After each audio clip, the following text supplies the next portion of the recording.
ತಿಂಗಳಿಗೆ 1 ಲಕ್ಷ ಸಿಗುವಂಥ ಜಾಬ್ ಸಿಗಬೇಕು ಅಥವಾ ನನ್ನ ಜಾಬಲ್ಲಿ ನಾನು 1 ಲಕ್ಷ ಗಳಿಸಬೇಕು? ನಮ್ಮ ಲಿಪ್ಸು 1 ಲಕ್ಷ ರೂಪಾಯಿ ಕೇಳ್ತಾ ಇದ್ರು ಮನಸ್ಥಿತಿ 10,000 ರೂಪಾಯಿನ ರಿಹರ್ಸಲ್ ಮಾಡ್ತಾ ಇರುತ್ತೆ. ಓಕೆ, ಅವರ ವಿಶ್ ಇರುತ್ತೆ ಅಂತ ಇಟ್ಕೊಂಡು, ಒಂದು ಗೋಲ್ ಇರುತ್ತೆ. ಅದು 1 ಕೋಟಿ ಅಲ್ಲ, 5 ಕೋಟಿ 10 ಕೋಟಿ ಎಷ್ಟು ಬೇಕಾದರೂ ಇರಲಿ. ಆದರೆ ಅವರ ಡೈಲಿ ಹ್ಯಾಬಿಟ್ಸ್, ಡೈಲಿ ರಿದಮ್, ಅವರ ಎನ್ವಿರಾನ್ಮೆಂಟ್, ಅವ್ರು ಬೆಳಗ್ಗೆಯಿಂದ ಸಾಯಂಕಾಲದವ್ರಿಗೆ ಏನು ಮಾಡ್ತಾರೆ ಅನ್ನೋಂಥ ಆ್ಯಕ್ಷನ್ಸ್ಗಳು ಸಪೋರ್ಟ್ ಮಾಡಿಲ್ಲ ಅಂತ ಹೇಳಿದ್ರೆ, ನಾನು ಏನು ಮಾಡ್ತಾ ಇದ್ದೀನಿ ಅದು ಸಿಸ್ಟಮ ಅಥವಾ ಅದರೊಳಗಡೆ ಬದಲಾಗಬೇಕಾಗಿದೆಯಾ ಅಥವಾ ಮನಸ್ಥಿತಿ ಬದಲಾಗಬೇಕಾಗಿದೆ, ಎಲ್ಲಿ ಬದಲಾಗಬೇಕಾಗಿದೆ? ಇದನ್ನು ತುಂಬ ಕ್ಲೀನಾಗಿ ಅರ್ಥ ಮಾಡ್ಕೊಳ್ಳಿ. It's very very interesting concept. I am sure ಇದು ಒಂದನ್ನು ಅರ್ಥ ಮಾಡ್ಕೊಂಡ್ರೆ ಸರ್, ಅವ್ರ ಲೈಫಲ್ಲಿ ಗೋಲ್ ಅಚೀವ್ ಮಾಡದೇ ಇರೋಕ್ಕೆ ಸಾಧ್ಯನೇ ಇಲ್ಲ.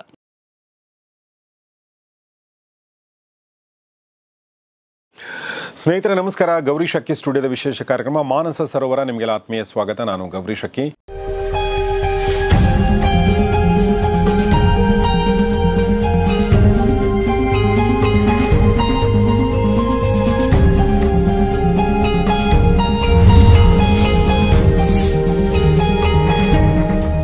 ಮಾನಸ ಸರೋವರ ಕಾರ್ಯಕ್ರಮದಲ್ಲಿ ಇವತ್ತು ನಮ್ಮೊಂದಿಗಿದ್ದಾರೆ ಮೈಸೂರಿನಿಂದ ಬಂದಿರುವಂಥ ಒಬ್ಬ ವಿಶೇಷ ವ್ಯಕ್ತಿ, ವಿಶೇಷ ಸಾಧಕರು. ಸಿಂಪಲ್ ಆಗಿ ಹೇಳಬೇಕು ಅಂದರೆ ಒಬ್ಬ ಮೈಂಡ್ ಥೆರಪಿಸ್ಟ್ ಮತ್ತು ವೆಲ್ತ್ ಎಕ್ಸ್ಪರ್ಟ್ ಆಗಿರುವಂಥ ಸುರೇಶ್ ಶೈವ ಅವರು. ಬನ್ನಿ, ಅವ್ರನ್ನ ಸ್ವಾಗತಿಸೋಣ. ಸುರೇಶ್ ಅವರೇ ನಮಸ್ಕಾರ, welcome to the show. Thank you so much. ನಮಸ್ಕಾರ. Thank you. ಸೊ ಸುರೇಶ್ ಅವ್ರ ಬಗ್ಗೆ ನಾನು ಚಿಕ್ಕದಾಗಿ ಹೇಳಬೇಕು, ಯಾಕಂದರೆ ತುಂಬ ದೊಡ್ಡ ಒಂದು ಅನುಭವ ಸಂಪತ್ತು, ಜ್ಞಾನ ಸಂಪತ್ತು ಅವರಲ್ಲಿದೆ. ಬಟ್ ಚಿಕ್ಕದಾಗಿ ಹೇಳಬೇಕು ಅಂತಂದರೆ, ಒಬ್ಬ ವೆಲ್ತ್ ಎಕ್ಸ್ಪರ್ಟ್ ಆಗಿ, ಮೈಂಡ್ ಥೆರಪಿಸ್ಟ್ ಆಗಿ ಕೆಲಸ ಮಾಡ್ತಿರುವಂಥ ಸುರೇಶ್ ಅವರ ಮುಖ್ಯ ಆಸಕ್ತಿಯ ಕ್ಷೇತ್ರಗಳು ಮತ್ತು ಕಾರ್ಯಕ್ಷೇತ್ರಗಳು ಅಂದರೆ mind psychology, personal transformation, spirituality ಮತ್ತು ಹೋಲಿಸ್ಟಿಕ್ ವೆಲ್ನೆಸ್. ಸೊ ಇದ್ರ ಜೊತೆಗೆ ಅವರು ಸುಮಾರು ಪುಸ್ತಕಗಳನ್ನು ಕೂಡ ಬರೆದಿದ್ದಾರೆ. ಅದರಲ್ಲಿ ರೇಖಿ ಬದುಕಿನ ಜೊತೆ, ದ ಮೈಂಡ್ ಸಿಗ್ನೇಚರ್, ದ ಕರ್ಮ, ಮನಸ್ಸೇ ಏನಿದು ನಿನ್ನ ಮನಸ್ಸು, ಮೈ ಜರ್ನಿ ಆಸ್ ಅ ಹಿಪ್ನೋಥೆರಪಿಸ್ಟ್, ಹೀಗೆ ಸಾಕಷ್ಟು ಪುಸ್ತಕಗಳನ್ನು ಕೂಡ ಬರೆದಿದ್ದಾರೆ. 27 ಪ್ರಶಸ್ತಿಗಳನ್ನ ಗೆದ್ದುಕೊಂಡಿದ್ದಾರೆ. ಅದರಲ್ಲಿ ಕರ್ನಾಟಕ ರಾಜ್ಯೋತ್ಸವ ಪ್ರಶಸ್ತಿ ಕೂಡ ಇದೆ. ಮತ್ತು 5ಕ್ಕೂ ಹೆಚ್ಚು ಯಶಸ್ವಿ ಬಿಸ್ನೆಸ್ಗಳ ಸ್ಥಾಪನೆ ಮಾಡಿದ್ದಾರೆ. ಮತ್ತು ಸಾಕಷ್ಟು ಕಾಲೇಜುಗಳಲ್ಲಿ ಅವರು ಭಾಷಣ ಮಾಡಿರುವಂಥದ್ದು, 50ಕ್ಕೂ ಹೆಚ್ಚು ಕಾಲೇಜುಗಳಲ್ಲಿ. ಇದರೊಂದಿಗೆ ಟಿ ವಿ ಕಾರ್ಯಕ್ರಮಗಳು 100ಕ್ಕೂ ಹೆಚ್ಚು ಕೊಟ್ಟಿದ್ದಾರೆ ಮತ್ತು ಭಾರತದಾದ್ಯಂತ 300ಕ್ಕೂ ಹೆಚ್ಚು ಕಾರ್ಯಕ್ರಮಗಳನ್ನು ಕೊಟ್ಟಿರುವುದು. ಮುಖ್ಯವಾಗಿ ಪೊಲೀಸರಿಗೆ ತರಬೇತಿ ಕೊಟ್ಟಿರುವಂಥದ್ದು ಅವರ ಒಂದು ಮುಖ್ಯ ಘಟ್ಟ ಅಂತ ಹೇಳ್ಬೋದು. ಕೌನ್ಸೆಲಿಂಗ್ ಮಾಡಿರುವಂಥದ್ದು, 1 ಲಕ್ಷಕ್ಕೂ ಹೆಚ್ಚು ಆನ್ಲೈನ್ ತರಬೇತಿ ಕೊಟ್ಟಿರೋ ಜೊತೆಗೆ ಮುಖ್ಯವಾಗಿ ಸಬ್ ಇನ್ಸ್ಪೆಕ್ಟರ್ಗಳು, ACP ಮತ್ತು SP ಮಟ್ಟದ ಅಧಿಕಾರಿಗಳಿಗೆ ಅವರು ಅದ್ಭುತವಾದ ಒಂದು ತರಬೇತಿ ಕೊಡ್ತಾರೆ, ಮಾರ್ಗದರ್ಶನ ಕೊಡ್ತಾರೆ. ಎಕನಾಮಿಕ್ ಅಫೆನ್ಸ್ಗಳು ಇರ್ಬೋದು, ಸೈಕಾಲಜಿ ಇರ್ಬೋದು, ಪೊಲೀಸ್ ಅಧಿಕಾರಿಗಳು ಗೊತ್ತಿರಲೇಬೇಕಾದ ತಂತ್ರಜ್ಞಾನ ಇರ್ಬೋದು ಮತ್ತು ವೈಯಕ್ತಿಕ ಹಣಕಾಸಿನ ಒಂದು ಬಗ್ಗೆ ಕೂಡ ಅವರು ಮಾರ್ಗದರ್ಶನ ಮಾಡ್ತಾ ಇದ್ದಾರೆ. ಸೊ ಇನ್ನೂ ಮುಂದುವರೆದು ಹೇಳಬೇಕು ಅಂತಂದರೆ, ಅವರು 8 ವರ್ಷಗಳಿಂದ ಮನಃಶಾಸ್ತ್ರಜ್ಞರಾಗಿ, 10 ವರ್ಷಗಳಿಂದ NLP ತಜ್ಞರಾಗಿ, 12 ವರ್ಷಗಳಿಂದ ರಿಗ್ರೆಷನ್ ಥೆರಪಿಸ್ಟ್ ಆಗಿ ಮತ್ತು 15 ವರ್ಷಗಳಿಂದ ಬ್ಯಾಂಕಿಂಗ್ ಸೊಲ್ಯೂಷನ್ಸ್ ಬಗ್ಗೆ ಕೆಲಸ ಮಾಡ್ತಿದ್ದಾರೆ. ಮತ್ತು ಕಳೆದ 13 ವರ್ಷಗಳಿಂದ ಅವರು ಪರ್ಸನಲ್ ಫೈನಾನ್ಸ್ ಕ್ಷೇತ್ರದಲ್ಲಿ ಕೂಡ ಕೆಲಸ ಮಾಡ್ತಾರೆ ಮತ್ತು ಮಾರ್ಗದರ್ಶನ ಮಾಡ್ತಾ ಇದ್ದಾರೆ. ಹೀಗೆ ಸಾಕಷ್ಟು ವಿಚಾರಗಳನ್ನ ತಿಳಿದುಕೊಂಡಿರುವ ಸುರೇಶ್ ಶೈವ ಅವರು ಇವತ್ತು ನಮ್ಮೊಂದಿಗಿರೋದು ನಮಗೆ ತುಂಬ ಖುಷಿ. ಯಾಕೆಂದರೆ ಅವರ ಒಂದು ಅನುಭವ, ಅವರ ಜ್ಞಾನ, ಅವರ ಒಂದು ಪ್ರಾಕ್ಟಿಕಲ್ ಜ್ಞಾನ ಅದೆಲ್ಲವೂ ನಮಗೆ ಹೆಲ್ಪ್ ಆಗುತ್ತೆ, ನಿಮ್ಗೆ ಹೆಲ್ಪ್ ಆಗುತ್ತೆ ಅನ್ನೋ ದೃಷ್ಟಿಯಿಂದ ಈ ಒಂದು ಸೆಷನ್ಗೆ ಅವ್ರನ್ನ ಮತ್ತೊಂದು ಸಲ ವೆಲ್ಕಮ್ ಮಾಡ್ತಾ ಇದ್ದೀನಿ. ಸುರೇಶ್ ಅವರೇ, ನಿಮಗೆ ಮತ್ತೊಂದು ಸಲ ಸ್ವಾಗತ ಈ ಕಾರ್ಯಕ್ರಮಕ್ಕೆ. Thank you so much. Thank you so much. So ಇವತ್ತಿನ ವಿಚಾರ ನಾವು ಅಂದ್ಕೊಂಡಿರೋದು ಏನು ಅಂದರೆ ವೆಲ್ತ್ ಮೈಂಡ್ಸೆಟ್ ಬಗ್ಗೆ. ಭಾಳ ಇಂಪಾರ್ಟೆಂಟ್ ಆದ ವರ್ಡ್ ಅಂತ ಅನಿಸುತ್ತೆ ನನಗೆ. ನಮಗೆ ವೆಲ್ತ್ ಬಗ್ಗೆ ಗೊತ್ತು, ಮೈಂಡ್ಸೆಟ್ ಬಗ್ಗೆ ಕೂಡ ಗೊತ್ತು, ಬಟ್ ವೆಲ್ತ್ ಮೈಂಡ್ಸೆಟ್ ಬಗ್ಗೆ ಗೊತ್ತಿಲ್ಲ ನಮಗೆ, ಅಲ್ವಾ? ಶ್ರೀಮಂತಿಕೆ ಮನಸ್ಥಿತಿ ಅಂತೀರಾ, ಅದಕ್ಕೆ ಏನು ಅನ್ಬೋದು ಅನಿಸುತ್ತೆ ಅಲ್ವಾ? ನಮ್ಮಲ್ಲಿ ಬಹಳಷ್ಟು ಜನರಿಗೆ ನಾವು ಒಂದು ಜಾಬ್ ಶುರು ಮಾಡಿರ್ತೀವಿ, ಒಂದು ಸಂಬಳ ತೊಗೋತಿರ್ತೀವಿ, ಓಕೆ, ಮತ್ತು ಒಂದಷ್ಟು ಅರ್ನ್ ಮಾಡ್ತಿರ್ತೀವಿ, ಬಿಸ್ನೆಸ್ ಇರ್ಬೋದು ಅಥವಾ ಜಾಬ್ ಇರ್ಬೋದು. ತಿಂಗಳಿಗೆ 1 ಲಕ್ಷ ಸಿಗುವಂಥ ಜಾಬ್ ಸಿಗಬೇಕು ಅಥವಾ ನನ್ನ ಜಾಬಲ್ಲಿ ನಾನು 1 ಲಕ್ಷ ಗಳಿಸಬೇಕು ಅಥವಾ ನನ್ನ ಬಿಸ್ನೆಸ್ಸಲ್ಲಿ ತಿಂಗಳಿಗೆ 1 ಲಕ್ಷ ಗಳಿಸುವಂಥದ್ದು ಮಾಡಬೇಕು ಅಂತ ಅಂದ್ಕೊಂಡಿರ್ತೀವಿ. ಅದೇ ಥರ ನಾವು ವರ್ಷಕ್ಕೆ ಒಬ್ಬ ಬಿಸ್ನೆಸ್ ಮನ್ ಆಗಿದ್ದರೆ 1 ಕೋಟಿ ಗಳಿಸಬೇಕು ಅಂತ ನಾವು ಅಂದ್ಕೊಳ್ತೀವಿ, ನಮ್ಮ ಗೋಲ್ ಅಂತ ನಾವು ಅಂದ್ಕೊಳ್ತೀವಿ. ಬಟ್ ಅದು ಬೇರೆ ಬೇರೆ ಕಾರಣಗಳಿಂದಾಗಿ ಆಗಲ್ಲ ಅದು, ಓಕೆ? ನಾವು ಏನು ಅಂದ್ಕೊಂಡಿರ್ತೀವಿ ಅದನ್ನು ರೀಚ್ ಮಾಡೋಕ್ಕಾಗಲ್ಲ. ಸೊ ಇದು ಯಾಕಾಗಲ್ಲ, ಇದ್ರ ಬಗ್ಗೆ ಏನು ಹೇಳ್ಬೋದು? ಇದು ಬಹಳ ಒಳ್ಳೆ ಪ್ರಶ್ನೆ ಆ್ಯಕ್ಚುಲಿ. ನಮ್ಮ ಲಿಪ್ಸು 1 ಲಕ್ಷ ರೂಪಾಯಿ ಕೇಳ್ತಾ ಇದ್ರು ಮನಸ್ಥಿತಿ 10,000 ರೂಪಾಯಿನ ರಿಹರ್ಸಲ್ ಮಾಡ್ತಾ ಇರುತ್ತೆ. ಓಕೆ. ಸೊ ಆ ಕಾರಣದಿಂದ ತುಂಬ ಸಮಯ ಏನು ಅಂದ್ಕೊಂಡಿರ್ತಾರೆ ಅದಾಗೋದಿಲ್ಲ. ನನ್ನ ಹತ್ರ ತುಂಬ ಜನ ಬರುವಂಥವ್ರು ಹೇಳ್ತಾರೆ, ಸರ್ ನಾನು 1 ಲಕ್ಷ ರೂಪಾಯಿನ ಅರ್ನ್ ಮಾಡೋಕೆ ಈ ಮಂತು, ಇನ್ನು ಕೆಲವರು ಹೇಳ್ತಾರೆ, ತುಂಬ ಜನ ಅಂದ್ಕೊಳ್ತಾನೆ ಇರ್ಬೋದು ಅದನ್ನು, ಈ ವರ್ಷ ನಾನು ನನ್ನ ಬಿಸ್ನೆಸ್ನಲ್ಲಿ 1 ಕೋಟಿ ರೂಪಾಯಿ ಟರ್ನ್ ಓವರ್ ಮಾಡಬೇಕು ಅಂತ ಹೇಳ್ಬಿಟ್ಟು ಅಂದ್ಕೊಂಡಿರ್ತಾರೆ. ಸೊ ಅದಾದಮೇಲಿಂದ ವೀಕ್ಸ್ ಪಾಸ್ ಆಗುತ್ತೆ, ಮಂತ್ಸ್ ಪಾಸ್ ಆಗುತ್ತೆ, ಇಯರ್ಸ್ ಪಾಸ್ ಆಗುತ್ತೆ, ಬಟ್ ಒಳಗಡೆಯಿಂದ ನೋಡಿದ್ರೆ ಏನೂ ಶಿಫ್ಟ್ ಆಗಿರೋದಿಲ್ಲ. ಅವ್ರಿಗೆ ಬೆಳಿಗ್ಗೆಯಿಂದ ಸಾಯಂಕಾಲದವರೆಗೂ ಸರ್ ನೋಡಿದರೆ ಭಯಂಕರ ಬ್ಯುಸಿ ಇರ್ತಾರೆ, ಡೈಲಿ ಬ್ಯುಸಿ. ಬಟ್ ಸಾಯಂಕಾಲ ಏನಾಗುತ್ತೆ, ಎಲ್ಲವೂ ಎಂಟಿ. ಕೆಲವರು ನನಗೇನು ಮಾಡಬೇಕು ಅಂತ ಗೊತ್ತು, ಆದರೂ ಯಾಕೆ ಎಲ್ಲ ಡಿಲೇ ಆಗ್ತಾ ಇದೆ ಅದೇ ಗೊತ್ತಾಗ್ತಾ ಇಲ್ಲ ನನಗೆ ಅನ್ನೋಂಥದ್ದು ಇರುತ್ತೆ. ಇನ್ನು ಕೆಲವ್ರಿಗೆ ನಾನು ಬೆಳಿಗ್ಗೆ ಎದ್ದ ತಕ್ಷಣ ಮೋಟಿವೇಶನಿಂದ ಎದ್ದೊಳ್ತೀನಿ ಸರ್, ಆದರೆ ಸಾಯಂಕಾಲ ಆಗೋಷ್ಟೊತ್ತಿಗೆ ಅದು ಹೆಂಗೆ ಗಾಳಿ ಬಿಟ್ಟ ಹಾಗೆ ಉಶ್ ಅಂತ ಹೊಟ್ಟೋಗಿರುತ್ತಲ್ಲ, ಆ ರೀತಿ ಹೇಗೋಗಿರುತ್ತೆ ಅಂತ ಗೊತ್ತಿರೋದಿಲ್ಲ. ಸರ್ ನನಗೆ ಎಜುಕೇಷನ್ ಇಲ್ವಾ? ಖಂಡಿತ ಎಜುಕೇಷನ್ ಇದೆ. ನನಗೆ ಟ್ಯಾಲೆಂಟ್ ಇಲ್ವಾ? ಖಂಡಿತ ಟ್ಯಾಲೆಂಟ್ ಇದೆ. ನನಗೆ ಕಾಂಪಿಟೆನ್ಸಿ ಇಲ್ವಾ? ಖಂಡಿತ ಕಾಂಪಿಟೆನ್ಸಿ ಇದೆ. ಆದ್ರೂ ಯಾಕೆ ನಾನು ನನ್ನ ಲೈಫ್ನಲ್ಲಿ ವೆಲ್ತನ್ನು ಅಪ್ಗ್ರೇಡ್ ಮಾಡೋದಕ್ಕಾಗ್ತಾ ಇಲ್ಲ ಅಂತ ಯಾರ್ದೆಲ್ಲ ಪ್ರಶ್ನೆ ಇದೆಯೋ ಅವ್ರಿಗೆ, ಅವ್ರು ನನ್ನ ಹತ್ರ ಬಂದಾಗ ಅದನ್ನು ಕೇಳಿದಾಗ ನಾನು ಹೇಳೋದು, ನಿಮಗೆ ಯಾಕೆ ಆ ಥರ ಪ್ರಶ್ನೆ ಬರ್ತಾ ಇದೆ ಅಂತ ಅವ್ರು ನನ್ನ ಬಂದು ಕೇಳ್ತಾರೆ. ಸರ್ ನನ್ನನ್ನು ಏನು ತಡೆ ಇಟ್ಕೊಂಡಿದೆ, ವಾಟ್ ಈಸ್ ಸ್ಟಾಪಿಂಗ್ ಮೀ ಅಂತ ನನ್ನ ಪ್ರಶ್ನೆ ಕೇಳ್ತಾರೆ. ನಾ ಹೇಳುವಂಥದ್ದು, it's very interesting, very beautiful. You are not failing because your goals are too big. You are failing because your system is not so strong.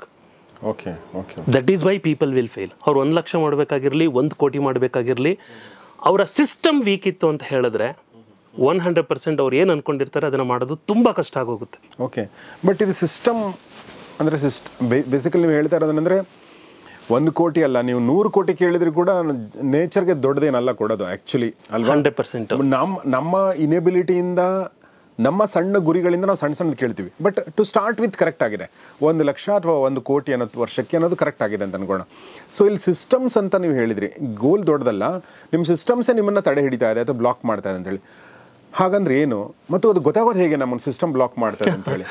So ನೋಡಿ, ನಿಮ್ಮ ಸೋಲ್ಗೆ ಡೆಫಿನೆಟಾಗಿ ಗೊತ್ತಿರುತ್ತೆ ಅದರ ಲೈಫ್ಗೆ ಏನು ಬೇಕು ಅಂತ ಹೇಳ್ಬಿಟ್ಟು, ಆದರೆ ಅವ್ರ ಸಿಸ್ಟಮು ಅವ್ರಿಗೆ ವಿರುದ್ಧವಾಗಿ ವೋಟ್ ಮಾಡ್ತಾ ಇರುತ್ತೆ. ಓಕೆ, ಅಂದರೆ ಗೊತ್ತಿರುತ್ತೆ ನನಗೆ ಯಾವ ಪಕ್ಷ ಬರೋಕು ಅಂತ, ಆದರೆ ವೋಟ್ ಮಾಡೋದು ನಾನು ವಿರೋಧ ಪಕ್ಷಕ್ಕೆ. ಓಕೆ, ಸೊ ಹಾಗಿದ್ದಾಗ ನನ್ನ ಗೋಲ್ಗೆ ವಿರುದ್ಧವಾಗಿ ವೋಟ್ ಮಾಡುವಂಥ ಸಿಸ್ಟಮ್ ಇತ್ತು ಅಂತ ಹೇಳಿದ್ರೆ how is it possible? Just ಒಂದು ಎಕ್ಸಾಂಪಲ್ ಹೇಳ್ತೀನಿ ಸರ್. ಲಾಸ್ಟು 2024 ದಸರಾ ಟೈಮು ನಮ್ಮ ಮೈಸೂರಲ್ಲಿ, ಆವಾಗ ಒಬ್ಬರು ಪರ್ಸನ್ ಬಂದರು ನನ್ನ ಹತ್ರ.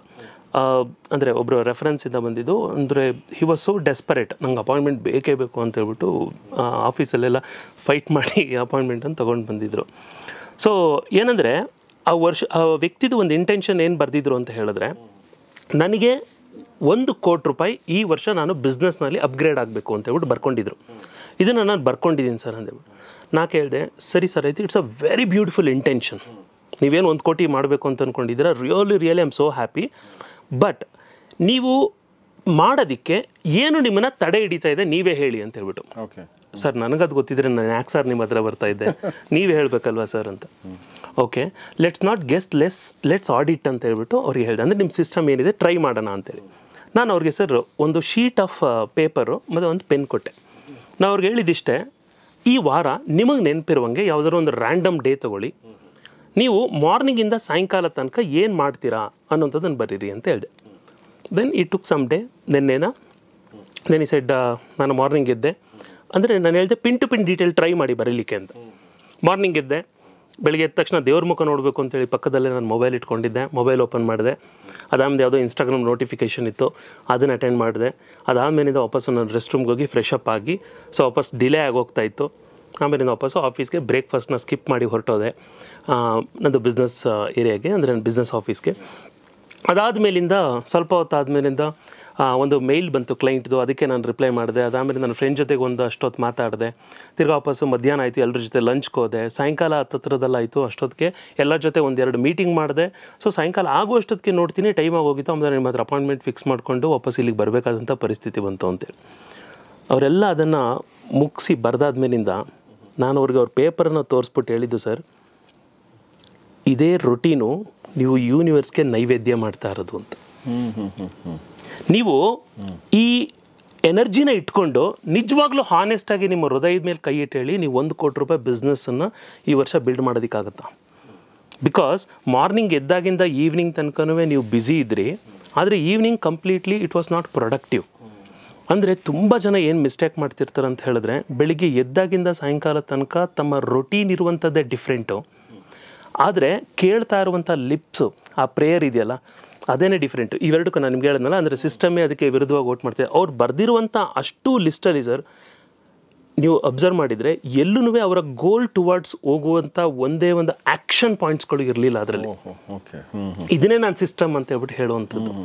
ಅಂದರೆ ನೋಡಿ, ಅವರ ಡ್ರೀಮ್ಸ್ಗಳು ಬಿಗ್ ಆಗಿರೋ ಕಾರಣ ಅವ್ರು ಫೇಲ್ ಆಗ್ತಾಯಿಲ್ಲ ಸರ್. 1 ಕೋಟಿ 2 ಕೋಟಿ 10 ಕೋಟಿ ನೀವು ಹೇಳಿದಾಗೆ ಯೂನಿವರ್ಸ್ಗಳು ದೊಡ್ಡ ಮಾತೇ ಅಲ್ಲ. ಆದರೆ ಅವ್ರು ಯಾಕೆ ಫೇಲ್ ಆಗ್ತಾ ಇದ್ದಾರೆ ಅಂತ ಹೇಳಿದ್ರೆ, ಇರುವಂಥ ಸ್ಟ್ರಾಂಗ್ ಸಿಸ್ಟಮ್ ಒಳಗಡೆ ಏನಿದೆ ಅದು ಅವ್ರ ಪರವಾಗಿ ಸಪೋರ್ಟ್ ಮಾಡ್ತಾ ಇಲ್ಲ. ಅವ್ರು ಮಾಡುವಂಥ ಆ್ಯಕ್ಷನ್ಸ್ಗಳು, ಆ ಸಿಸ್ಟಮ್ಸ್ಗಳು ಅದಕ್ಕೆ ವಿರುದ್ಧವಾಗೇ ನಿಂತಿರುತ್ತೆ. ಆ ಕಾರಣಕ್ಕೋಸ್ಕರ ಯಾವ ಮನುಷ್ಯನೂ ಏನನ್ನ ಅಂದ್ಕೊಂಡಿರ್ತಾನೆ ಅದನ್ನು ಯಾಕೆ ಅವ್ನು ಸಾಧಿಸೋಕ್ಕಾಗ್ತಾರಲ್ಲ ಅಂದರೆ ಇದೇ ಮೇಜರ್ ರೀಸನ್ಗೆ. ಅವರ ಮೈಂಡ್ ಸೆಟ್ಟು ಅಂದರೆ ಅವರ ವಿಶ್ ಇರುತ್ತೆ ಅಂತ ಇಟ್ಕೊಳ್ಳಿ, ಒಂದು ಗೋಲ್ ಇರುತ್ತೆ. ಅದು 1 ಕೋಟಿ ಅಲ್ಲ, 5 ಕೋಟಿ 10 ಕೋಟಿ ಎಷ್ಟು ಬೇಕಾದರೂ ಇರಲಿ. ಆದರೆ ಅವರ ಡೈಲಿ ಹ್ಯಾಬಿಟ್ಸ್, ಡೈಲಿ ರಿದಮ್, ಅವರ ಎನ್ವಿರಾನ್ಮೆಂಟ್, ಅವ್ರು ಬೆಳಗ್ಗಿಂದ ಸಾಯಂಕಾಲದವ್ರಿಗೆ ಏನು ಮಾಡ್ತಾರೆ ಅನ್ನೋಂಥ ಆ್ಯಕ್ಷನ್ಸ್ಗಳು ಸಪೋರ್ಟ್ ಮಾಡಿಲ್ಲ ಅಂತ ಹೇಳಿದ್ರೆ, ಆ ಸಿಸ್ಟಮ್ ಸ್ಟ್ರಾಂಗ್ ಆಗಿಲ್ಲ ಅಂತ ಹೇಳಿದ್ರೆ ಸಣ್ಣ ಗೋಲು ಅಚೀವ್ ಮಾಡೋಕ್ಕಾಗಲ್ಲ ಸರ್. ಓಕೆ, ನೀವು ಸಿಸ್ಟಮ್ ಫೇಲ್ಯೂರ್ ಅಥವಾ ಸಿಸ್ಟಮ್ ಬ್ಲಾಕೇಜ್ ಬಗ್ಗೆ ಹೇಳಿದ್ರಿ. ಆ ಸಿಸ್ಟಮ್ ಟುವರ್ಡ್ಸ್ ಯುವರ್ ಗೋಲ್ ನಿಮ್ಮ ಸಿಸ್ಟಮಲ್ಲಿ ಏನೂ ಕೆಲಸ ಆಗ್ತಾ ಇಲ್ಲ ಅಂತ ಹೇಳಿದ್ರಿ ಅಲ್ವಾ? ಸೊ ಪ್ರಶ್ನೆ ಬರೋದು ಅಂದರೆ ಈ ಸಿಸ್ಟಮ್ ಅಂದರೆ ಯಾವ ಥರದ ಸಿಸ್ಟಮ್ಮು? ಬರೆಯೋದು ಅದನ್ನು ನಾನು ಬೆಳಗ್ಗೆದ್ದು ಸಂಜೆ ತನಕ ನಾನು ಏನು ಮಾಡ್ತಾ ಇದ್ದೀನಿ ಅದು ಸಿಸ್ಟಮ, ಅಥವಾ ಅದರೊಳಗಡೆ ಬದಲಾಗಬೇಕಾಗಿದೆಯಾ, ಅಥವಾ ಮನಸ್ಥಿತಿ ಬದಲಾಗಬೇಕಾಗಿದೆ, ಎಲ್ಲಿ ಬದಲಾಗಬೇಕಾಗಿದೆ? ಸಿಂಪಲ್ ಒಂದು ಎಕ್ಸಾಂಪಲ್ ಹೇಳ್ತೀನಿ sir. I want to become fit, I want to build my business, ಅಥವಾ ನಾನು ಲೈಫಲ್ಲಿ ಗ್ರೋ ಆಗಬೇಕು. ಇವೆಲ್ಲರೂ ಅವ್ರದ್ದು ಗೋಲ್ಸ್ ಅಂತ ಇಟ್ಕೊಳ್ಳೋಣ. ಸಿಂಪಲ್ ಒಂದು ಎಕ್ಸಾಂಪಲ್, ನಾನು ಫಿಟ್ ಆಗಬೇಕು ಅಂತ ಇಟ್ಕೊಳ್ಳೋಣ. ಅದು ಅವರ ಗೋಲ್ ಅಲ್ವಾ? ಇದನ್ನು ತುಂಬ ಕ್ಲೀನಾಗಿ ಅರ್ಥ ಮಾಡ್ಕೊಳ್ಳಿ. It's very very interesting concept. I am sure ಇದು ಒಂದನ್ನು ಅರ್ಥ ಮಾಡ್ಕೊಂಡ್ರೆ ಸರ್, ಅವ್ರ ಲೈಫಲ್ಲಿ ಗೋಲ್ ಅಚೀವ್ ಮಾಡದೇ ಇರೋಕ್ಕೆ ಸಾಧ್ಯನೇ ಇಲ್ಲ. ಓಕೆ, ಯಾಕಂದರೆ ನಮ್ಮ ಸೆಷನ್ಸ್ಗಳಲ್ಲಿ ಬಂದವರು ಯಾಕೆ 10 ವರ್ಷದಿಂದ ಮಾಡದೇ ಇರೋ ಕೆಲಸಗಳನ್ನು ಬರೀ 1 ವರ್ಷದಲ್ಲಿ ಮಾಡೋಕ್ಕೆ ಸಾಧ್ಯ ಆಯಿತು ಅಂತ ಹೇಳಿದ್ರೆ, we give them a system. ಅದನ್ನೇ ನನಗೆ ಹೇಳ್ತಾ ಇದ್ದೀನಿ, ತುಂಬ ಕ್ಲೀನಾಗಿ ಕೇಳಿಸ್ಕೊಳ್ಳಿ. ಅವ್ರಿಗಿರುವಂಥದ್ದು ಏನು ಸರ್? I want to become fit. ಆದರೆ ಅವ್ರ ಸಿಸ್ಟಮ್ ಏನಿದೆ, ಜಂಕ್ ಫುಡ್ ನೋಡಿದಾಗ ಜಂಕ್ ಫುಡ್ ತಿಂತಾರೆ, ಮಾರ್ನಿಂಗ್ ಬೇಗ ಎದ್ದೊಳ್ಳೋದಿಲ್ಲ, ಒಂದು ಸಣ್ಣ ಎಕ್ಸಸೈಸು ಮಾಡೋದಿಲ್ಲ, ಬೆಳಗ್ಗೆಯಿಂದ ಸಾಯಂಕಾಲದವ್ರಿಗೆ ಎಂಡ್ಲೆಸ್ ಆಗಿ ಮೈಂಡ್ಲೆಸ್ ಆಗಿ ಸ್ವೈಪ್ ಮಾಡ್ತಾ ಇರೋದು ಅವರ ಸಿಸ್ಟಮ್ ಆಗಿರುತ್ತೆ. ನಾನು ಬಿಸ್ನೆಸ್ನ ತುಂಬ ಚೆನ್ನಾಗಿ ದೊಡ್ಡದಾಗಿ ಬಿಲ್ಡ್ ಮಾಡಬೇಕು ಅನ್ನೋಂಥ ವ್ಯಕ್ತಿ, ಅವ್ರ ಲೈಫಲ್ಲಿ ಒಂದು ಕ್ಯಾಲೆಂಡರ್ ಇರೋಲ್ಲ, ಒಂದು ಲೀಡ್ ಮ್ಯಾನೇಜ್ಮೆಂಟ್ ಇರೋಲ್ಲ, ಒಂದು CRM ಇರೋದಿಲ್ಲ. ಎಲ್ಲ ಟ್ರೆಡಿಷ್ನಲ್ ಓಲ್ಡ್ ಔಟ್ಡೇಟೆಡ್ ಮೆಥಡನ್ನು ಇಟ್ಕೊಂಡು, ಆ ಸಿಸ್ಟಮನ್ನು ಇಟ್ಕೊಂಡು ಹೇಗೆ ಮನುಷ್ಯ ಮೇಲೆ ಬರಬೇಕು ಅಂತ ಅಂದ್ಕೊಳ್ತಾರೆ, ಹೇಗೆ ಅವರ ಗೋಲನ್ನು ಮ್ಯಾನಿಫೆಸ್ಟ್ ಮಾಡಬೇಕು ಅಂತೇಳಿ ಅಂದ್ಕೊಳ್ತಾರೆ. It's not at all possible. At the same time ಕೆಲವ್ರು ಅಂದ್ಕೊಳ್ತಾರೆ, ನಾನು ನನ್ನ ಇನ್ಕಮನ್ನು ಡಬಲ್ ಮಾಡ್ಕೋಬೇಕು. ಓಕೆ, ಗುಡ್, ಇನ್ಕಮ್ನ ಡಬಲ್ ಮಾಡ್ಕೊಳ್ಳೋದು ತುಂಬ ಒಳ್ಳೆಯದು. ಆದರೆ ಅವರ ಸಿಸ್ಟಮ್ ಏನದರಲ್ಲಿ, ನಾನು ಎಲ್ಲಾದರೂ ಹೋಗ್ಬಿಟ್ಟು ಇನ್ವೆಸ್ಟ್ ಮಾಡಿಬಿಟ್ರೆ ನನ್ನ ದುಡ್ಡಿಲ್ಲ ಅಂದರೆ ಏನು ಮಾಡೋದು ನೆಕ್ಸ್ಟ್ ಮಂತ್ಗೆ? ಇನ್ವೆಸ್ಟ್ ಮಾಡೋದೇ ಕೆಲವ್ರಿಗೊಂದು ಸಮಸ್ಯೆ ಏನಿರುತ್ತೆ ಅಂತ ಹೇಳಿದ್ರೆ, ಅವ್ರ ಅಕೌಂಟಲ್ಲಿ ಝೀರೋ ನೋಡೋಕೆ ಇಷ್ಟ ಆಗಲ್ಲ ಅವ್ರಿಗೆ. ಇನ್ವೆಸ್ಟ್ಮೆಂಟ್ ಮಾಡಿಬಿಟ್ಟು ಅವ್ರ ಅಕೌಂಟಲ್ಲಿ ಯಾವಾಗಲೂ ದುಡ್ಡು ನೋಡೋಕೊಂಥರ ಖುಷಿ. ಹಂಗೆಲ್ಲ ಇಟ್ಕೊಂಡು ಇನ್ಕಮ್ ಡಬಲ್ ಆಗಬೇಕು ಅಂತ ಹೇಳಿದ್ರೆ ಹ್ಯಾಕ್ ಸಾಧ್ಯ? 30,000 ರೂಪಾಯಿ ಮೈಂಡ್ ಸೆಟ್ ಇಟ್ಕೊಂಡವನು ಸರ್ 3 ಲಕ್ಷ ರೂಪಾಯಿ ಸಂಬಳ ಯಾವತ್ತೂ ತೊಗೊಳೋದಕ್ಕಾಗಲ್ಲ. That is what I call it as a so system. ಅಂದರೆ ಅವ್ರಿಗಿರುವಂಥ ಗೋಲ್ಗೆ ಸಪೋರ್ಟಿವ್ ಆಗಿ ಅವರ ರೊಟೀನ್ ಇರಬೇಕು, ಅವರ ಸ್ಟ್ರಾಂಗ್ ಸಿಸ್ಟಮ್ಸ್ಗಳಿರಬೇಕು. ಅದೇ ಮೇಯ್ನು. See, you cannot build 1 crore business with a 10K mindset habit ಅಥವಾ ಮೈಂಡ್ಸೆಟ್ ಕ್ಯಾಲೆಂಡರ್. 10,000 ರೂಪಾಯಿ ಕ್ಯಾಲೆಂಡರ್ ಹ್ಯಾಬಿಟ್ ಇಟ್ಕೊಂಡು 1 ಕೋಟಿ ರೂಪಾಯಿ ಬಿಸ್ನೆಸ್ ಹೆಂಗೆ ಬಿಲ್ಡ್ ಮಾಡೋಕ್ಕಾಗುತ್ತೆ ಸರ್? ಅವ್ರ ಯೋಚನೆಗಳೆಲ್ಲ ಎಷ್ಟು ಸಣ್ಣದಾಗಿರುತ್ತೆ, ಲೈಫೂ ಅದೇ ಪ್ರಕಾರ ನಡೀತಾ ಇರುತ್ತೆ. ಅದಕ್ಕಾಗಿ ಅಟಾಮಿಕ್ ಹ್ಯಾಬಿಟ್ಸ್ ಅಂತೇಳಿ ಒಂದು ಬ್ಯೂಟಿಫುಲ್ ಬುಕ್ ಇದೆ. ಅದರಲ್ಲಿ ಜೇಮ್ಸ್ ಕ್ಲಿಯರ್ ಅವರು ಒಂದು ಬ್ಯೂಟಿಫುಲ್ ಮಾತನ್ನು ಹೇಳ್ತಾರೆ. You don't rise to the level of your goals, always you will fall to the level of your systems ಅಂತ. ನಿಮ್ಮ ಗೋಲು ರೀಚ್ ಆಗಬೇಕು ಅಂದರೆ ನಿಮ್ಮ ಸಿಸ್ಟಮ್ ಸ್ಟ್ರಾಂಗ್ ಆಗಿಲ್ಲ ಅಂತ ಹೇಳಿದ್ರೆ, ಸಪೋರ್ಟ್ ಮಾಡಿಲ್ಲ ಅಂದರೆ ನೀವು ಡೆಫಿನೆಟಾಗಿ ಅದಕ್ಕೆ ಈಸಿಯಾಗಿ ಬಿದ್ದೋಗ್ಬಿಡ್ತೀರಾ. ಸರ್, ಈಗ ಮುಂದಿನ ಪ್ರಶ್ನೆ ಕೇಳೋಕ್ಕಿಂತ ಮುಂಚೆ ಒಂದು ಪ್ರಶ್ನೆ, ಈಗ ಆಡಿಯನ್ಸ್ ಮನಸ್ಸಲ್ಲಿ ಬಂದಿರೋ ಪ್ರಶ್ನೆನ ಕೇಳ್ತಾ ಇದ್ದೀನಿ ನಾನು. ಬಹುಶಃ ಈಗ ನೀವು ನಿಮ್ಮ ಬಗ್ಗೆ ನಾನು ಮಾತಾಡ್ತಿರ್ಬೇಕಾದ್ರೆ ಮೈಂಡ್ ಥೆರಪಿಸ್ಟ್ ಮತ್ತು ವೆಲ್ತ್ ಎಕ್ಸ್ಪರ್ಟ್ ಅಂತ ಹೇಳಿದೆ ಅಲ್ವಾ? ಸೊ ನಿಮ್ಮ ಹತ್ರ ಯಾವ ವಿಚಾರಕ್ಕೆ ಜನ ಬರಬೇಕು ಅಂತ ಸುಮ್ಮನೆ ನಾನು ಲಾಸ್ಟಿಗೆ ಕೇಳೋಂಥ ಪ್ರಶ್ನೆ ಈಗಲೇ ಕೇಳ್ತಾ ಇದ್ದೀನಿ. ಅಂದರೆ ಏನು ಸಮಸ್ಯೆಗಳನ್ನ ಇಟ್ಕೊಂಡು ಯಾವ ಥರದ ಸಮಸ್ಯೆಗಳನ್ನ ನೀವು ಪರಿಹರಿಸ್ತೀರಾ? ಸರ್, ನಾನು ರಾದರ್ ಸಮಸ್ಯೆ ಅನ್ನೋದಕ್ಕಿಂತ ಅವರ ವಿಷಸ್ಗಳಂತ ಇಟ್ಕೊಳ್ಳೋಣ, ಆಯಿತಾ? ಅದನ್ನು ಪಾಸಿಟಿವ್ ಆಗಿ ಪಾಸಿಟಿವ್ ಆಗಿ. ಬಿಕಾಸ್ ನಾನು ಇಡೀ ಸೆಷನ್ಸ್ಗಳು ನಾವು ಟೀಚ್ ಮಾಡೋದೇ ಅದು, ನಿಮ್ಮ ಬಾಯಲ್ಲಿ ಒಂದು ನೆಗೆಟಿವ್ ವರ್ಡ್ ಬರಬಾರ್ದು ಅಂತ. ನಂಗೊಂದು ಡೌಟ್ ಇದೆ ಅಲ್ಲ, ನಂಗೊಂದು ಕ್ವಶನ್ ಇದೆ ಅಂತ ಹೇಳಬೇಕು ಅಂತ. ಸೊ ಎಸ್ಪೆಷಲಿ ನಾನು ಟೀಚ್ ಮಾಡುವಂಥದ್ದು ವೆಲ್ತ್ ಎಕ್ಸ್ಪರ್ಟ್ ಅಂತ ಹೇಳಿದ್ರಲ್ವ, ಅದರೊಳಗಡೆ ನಾನು ಬ್ಯಾಂಕಲ್ಲೇ ತುಂಬ ವರ್ಷಗಳು ನಾನು ವರ್ಕ್ ಮಾಡಿರುವಂಥದ್ದು. ಜೊತೆಗೆ ಈಗ ಪೊಲೀಸ್ ಡಿಪಾರ್ಟ್ಮೆಂಟಲ್ಲೂ ನಾನು ಟ್ರೈನ್ ಮಾಡ್ತೀನಿ, ಅಂದರೆ ಬೇರೆ ಬೇರೆ ಸಬ್ಜೆಕ್ಟ್ಸ್ಗಳನ್ನು ತೊಗೊಳ್ತೀನಿ. ಅವ್ರುಗಳಿಗೂ ಪರ್ಸ್ನಲ್ ಫಿನಾನ್ಸ್ ಬಗ್ಗೆ ತುಂಬ ಹೇಳ್ಕೊಡ್ತಾ ಇರ್ತೀನಿ. ನಾನು ಯಾವಾಗಲೂ ನಂಬುವಂಥದ್ದು ಸರ್, ಮೊದಲು ನಾನು ಬರೀ ಪ್ಯೂರ್ ಪರ್ಸ್ನಲ್ ಫಿನಾನ್ಸ್ನ ಮಾತ್ರ ಟೀಚ್ ಮಾಡ್ತಾ ಇದ್ದೆ. ಅಂದರೆ ಹೇಗೆ ಇನ್ವೆಸ್ಟ್ ಮಾಡಬೇಕು, ಎಲ್ಲಿ ಇನ್ವೆಸ್ಟ್ ಮಾಡಬೇಕು, ಎಷ್ಟೆಷ್ಟನ್ನು ಇನ್ವೆಸ್ಟ್ ಮಾಡಬೇಕು, ಮ್ಯೂಚುವಲ್ ಫಂಡ್ಸ್ನ ಯಾವ ಥರ ಸೆಲೆಕ್ಟ್ ಮಾಡ್ಕೊಳ್ಬೇಕು, ನಿಮ್ಮ ಟೋಟಲ್ ರಿಟೈರ್ಮೆಂಟ್ ಪ್ಲಾನಿಂಗ್ ಯಾವ ರೀತಿ ಮಾಡಬೇಕು, financial plannings in and out ಯಾವ ರೀತಿ ಮಾಡಬೇಕು ಅಂತಲೇ ಹೇಳ್ಕೊಡ್ತಾ ಇದ್ದೆ. ಅದಾದಮೇಲಿಂದ ಸ್ವಲ್ಪ ವರ್ಷ ಆಮೇಲೆ ನಮ್ಗೆ ರಿಯಲೈಸ್ ಆಗಿದೆ ಏನಂದರೆ, ಅರೆ ನಾನು ಹೇಳ್ಕೊಡ್ತಾ ಇದ್ದೀನಿ, ಜನಗಳು ಮಾಡ್ತಾ ಇದ್ದಾರಾ, ಯಾಕೆ ಮಾಡ್ತಾ ಇಲ್ಲ? ನಾನು ನನ್ನನ್ನೇ ಇಂಟ್ರೋಸ್ಪೆಕ್ಷನ್ ಮಾಡಿಕೊಂಡಾಗ ನನಗೆ ಅರಿವಾದಂಥ ಒಂದು ರೀತಿ ಅಂದರೆ, ನಾನು ಇವತ್ತು ಹೇಳ್ಕೊಟ್ಟು ಬಂದಿರ್ತೀನಿ, ನೋಡಪ್ಪ ನೀನು ಬರೀ ₹1,000 ಮ್ಯೂಚುವಲ್ ಫಂಡಲ್ಲಿ ಇನ್ವೆಸ್ಟ್ ಮಾಡು ಅಂತ. ಅವನು ಆ ಜೋಶಲ್ಲಿ ನಾನು ಹೇಳ್ಕೊಟ್ಟಿದ್ದ ಕಾರಣಕ್ಕೆ ಮಾಡಿರ್ಬೋದು, ಆದರೆ ನೆಕ್ಸ್ಟ್ ಮಂತ್ ಅವ್ನು ಮಾಡೋದಿಲ್ಲ ಕನ್ಸಿಸ್ಟೆನ್ಸಾಗಿ. ನಾನು ಅದಕ್ಕೆ ಹೇಳ್ತಾ ಇರ್ತೀನಿ, ದುಡ್ಡಿನ ವಿಷಯದಲ್ಲಿ ನೀವು ಬುದ್ಧಿವಂತರಾಗಿರೋ ಅವಶ್ಯಕತೆ ಇಲ್ಲ ಸರ್.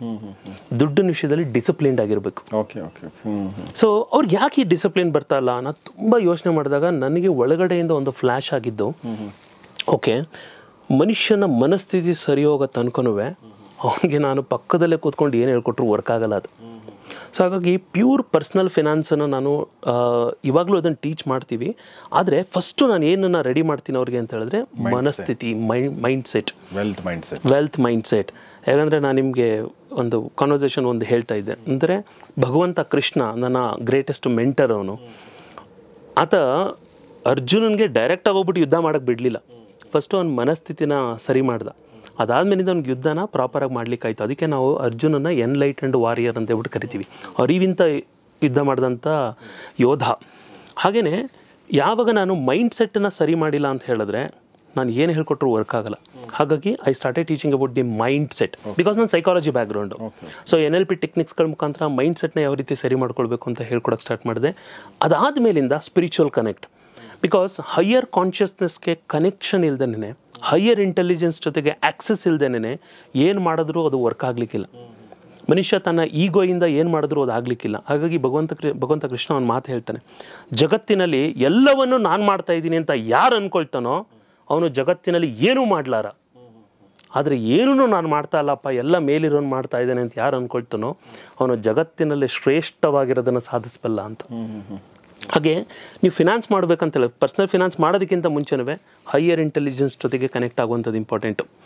ಸದ್ಗುರು ಅವರೊಂದು ಬ್ಯೂಟಿಫುಲ್ ಮಾತು ಹೇಳ್ತಾರೆ, ನಿಮ್ಮ energy system right time right ಅಲೈನ್ಮೆಂಟಲ್ಲಿತ್ತು ಅಂದರೆ ನಿಮ್ಮ ಕಿರು ಬೆರಳನ್ನು ಎತ್ತದೇನೂ ಕೆಲಸಗಳು ಸಲೀಸಾಗ್ತಾ ಇರುತ್ತೆ. ಇಲ್ಲಾಂದರೆ ನೀವು 200% ಎಫರ್ಟ್ ಹಾಕಿದ್ರೂ 10% ಕೆಲಸ ಆಗುತ್ತೆ.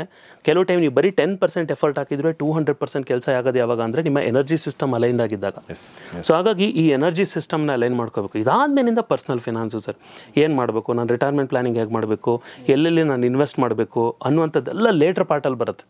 ಬಟ್ ಮೇಜರ್ಲಿ ಫಸ್ಟು ತಲೆ ಒಳಗಡೆ ಏನು ಬರಬೇಕಂದ್ರೆ ನಾನು ಮನಸ್ಥಿತಿ ಸರಿ ಇರಬೇಕು. ಒಂದು ಸಿಂಪಲ್ ಎಕ್ಸಾಂಪಲ್ ಹೇಳ್ಬಿಡ್ತೀನಿ. ಒಬ್ಬ 10,000 ರೂಪಾಯಿನ ಫುಲ್ ಮೋಟಿವೇಟ್ ಆಗಿಬಿಟ್ರು ಅಂತ ಇಟ್ಕೊಳ್ಳಿ. ಎಲ್ಲೋ ಒಂದು ಕಡೆ ಮ್ಯೂಚುವಲ್ ಫಂಡ್ಸ್ ಹೆಂಗೆ ಇನ್ವೆಸ್ಟ್ ಮಾಡಬೇಕು ಅಂತ ನೋಡಿದ್ರು, ಅಥವಾ ಫೈನಾನ್ಷಿಯಲ್ ಪ್ಲಾನಿಂಗ್ ಹೇಗೆ ಮಾಡಬೇಕು ಅಂತ ನೋಡಿದ್ರು, ಫುಲ್ ಮೋಟಿವೇಟ್ ಆಗಿಬಿಟ್ರು. 10,000 ರೂಪಾಯಿ ಒಂದು ವರ್ಷನೂ ಇನ್ವೆಸ್ಟ್ ಮಾಡಿದರು. 13ನೇ ತಿಂಗಳು ನೆಕ್ಸ್ಟ್ ಇಯರು ಜಾನ್ವರಿಗೆ ಅವ್ರ ಫ್ರೆಂಡ್ ಫೋನ್ ಮಾಡ್ತಾರೆ, ನಾವು ಗೋವಾಗೆ ಹೋಗೋಣ ಅಂತಿದ್ದೀನಿ, ಬರ್ತೀಯಾ ಅಂತ. ದುಡ್ಡಿಲ್ಲ ಕಣ, ಚೆಕ್ ಮಾಡೋ ಮಾರ ಎಲ್ಲಿರುತ್ತೆ ಅಂತ ಯೋಚನೆ ಮಾಡ್ತೇನೆ. ಮ್ಯೂಚುವಲ್ ಫಂಡಲ್ಲಿ ಇದೆಯಲ್ಲ, ವಿಡ್ರಾ ಮಾಡು ಹೋಗು.